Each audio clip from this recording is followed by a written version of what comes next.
I believe that if people really want to make change, they have to do what they can with what they have where they are. Everybody's not going to be able to affect change on a presidential level or on a level of a grand musician or anything, but we have to do what we can where we are. For me, I try to weave everything I do. I'm a doctoral student in international education policy. I'm looking at the role of the arts as a tool for social change. So many arts programs are being cut from schools, and I believe that art is integral to the development of a child. So I'm getting my PhD in that because I need to be able to speak to an academic audience about issues of arts as a tool for social change, as well as about issues of the Congo. I have a master's degree in international affairs from the Fletcher School of Law and Diplomacy, and my undergrad work is from Georgetown University in international affairs because I needed to understand and step out of my little box to understand what's happening in the rest of the world so I can be able to go to speak to the world with a knowledge of what's actually happening in the countries that I visit, as opposed to getting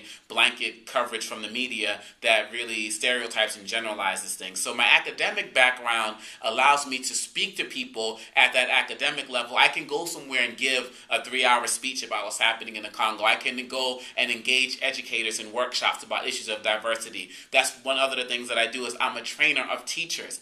I teach teachers how to teach kids that don't look like them. We have so many issues in schools across the country with issues of cultural competency. And you can have a kid come into your school who comes from a completely different country, but just because he may look like a stereotypical African American, you may treat him in a way that's inappropriate because he comes from a country, say, like Congo, and maybe a Muslim. And I teach teachers how to deal effectively because I believe that I can talk as much as I want, but if I can teach other people, then I can try to impact more people by having more teachers who will leave a larger legacy in life. So those are some of the things that I do on the academic side. But as I said, everyone's not going to listen to a 3-hour speech. That's why I started rapping. I started rapping also because I have a nephew who's 7 years old now. Before my kids were born, I couldn't turn on the radio.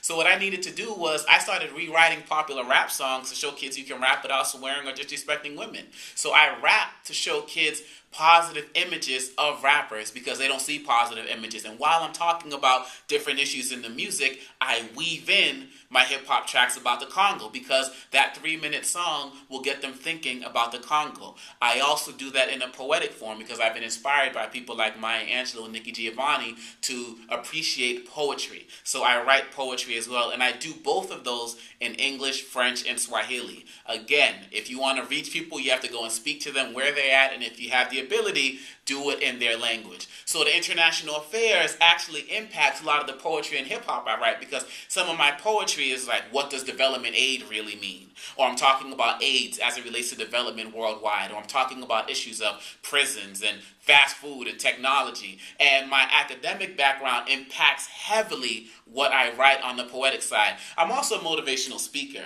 And why I'm proud about being a motivational speaker is because through my poetry and my hip-hop, I document a lot of the problems. And I mention the solutions in there, but I also know that sometimes people just want to feel good. They just want to hear something positive. They want to come into a room and they want to forget about the ills of the world and not be reminded about everything that's happening once they leave that door.